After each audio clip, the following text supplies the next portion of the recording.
नमस्कार दोस्तों। ये कहानी है एक पिता की जो पहले बहुत परेशान रहता था। उसे रातों में ठीक से नींद नहीं आती थी, शरीर भी थका रहता था।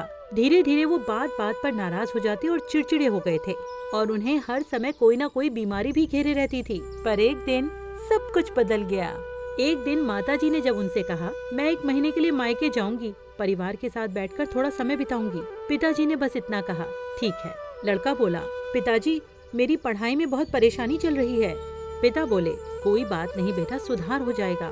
नहीं हुआ तो साल दोहराना पड़ेगा, लेकिन फीस तुम खुद दोगे। तभी बेटी ने कहा, पिताजी कार का एक्सीडेंट हो गया। पिता बोले, कोई बात नहीं, गाड़ी मैकेनिक को दिखा दो, खर्चा देखो और खुद व्यवस्था करो। जब तक ठीक नहीं होती बस या मेट्रो से चली जाओ।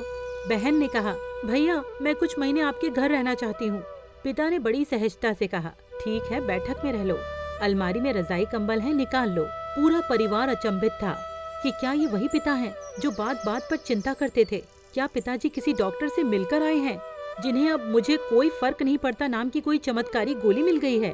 परिवार में सभा बुलाई गई कि पिताजी को कैसे बचाया जाए, लेकिन पिताजी ने बहुत शांति से सबको एकत्र किया और कहा, बहुत वर्षों तक मैं यही सोचता रहा कि मेरे दुख, मेरी चिंता, मेरी रातों की नींद और मेरे अशांत मन से शायद तुम लोगों की समस्याएं हल हो जाएंगी। लेकिन धीरे धीरे समझ में आया, ये मेरा मोह था। हर आत्मा अपने कर्मों की स्वामिनी है। किसी का सुख दुख, उसका कर्तव्य, उसका निर्णय, सब उसका अपना है। मैं पिता हूँ, मशीन नहीं और ईश्वर भी नहीं। अब मैंने ये स्वीकार कर लिया है कि मेरा धर्म है अपना मन शांत रखना और हर किसी को उनके कर्मों के अनुसार जीने देना। मैंने समय समय पर ध्यान, सत्संग, उपनिषद, भगवत गीता और आत्मचिंतन के माध्यम से ये जाना है कि जीवन में आत्मनियंत्रण सबसे बड़ा तप है। अब मैं सिर्फ प्रार्थना कर सकता हूँ, शुभ चिंतन कर सकता हूँ, प्रेम दे सकता हूँ, लेकिन मैं किसी की जिंदगी नहीं जी सकता।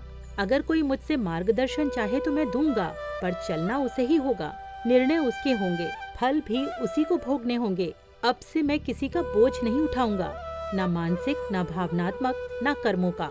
आज से सब मेरे लिए आत्मनिर्भर और जिम्मेदार व्यक्ति हैं। बस उसी दिन से घर में परिवर्तन आ गया। सबने अपने अपने कर्मों का दायित्व अपने ऊपर ले लिया। अक्सर माता पिता सबकी चिंता कर सबका भार उठाते हैं, लेकिन मोह उन्हें थका देता है और दूसरों को उन पर निर्भर बना देता है। सच्ची करुणा तब होती है जब हम दूसरों को उनके रास्ते पर चलने दें और आत्मबल के लिए प्रोत्साहित करें। हम धरती पर दूसरों के जीवन की नाव खेने नहीं आए हैं, केवल उन्हें उनकी पतवार पकड़ने की प्रेरणा देने आए हैं। नमस्कार दोस्तों।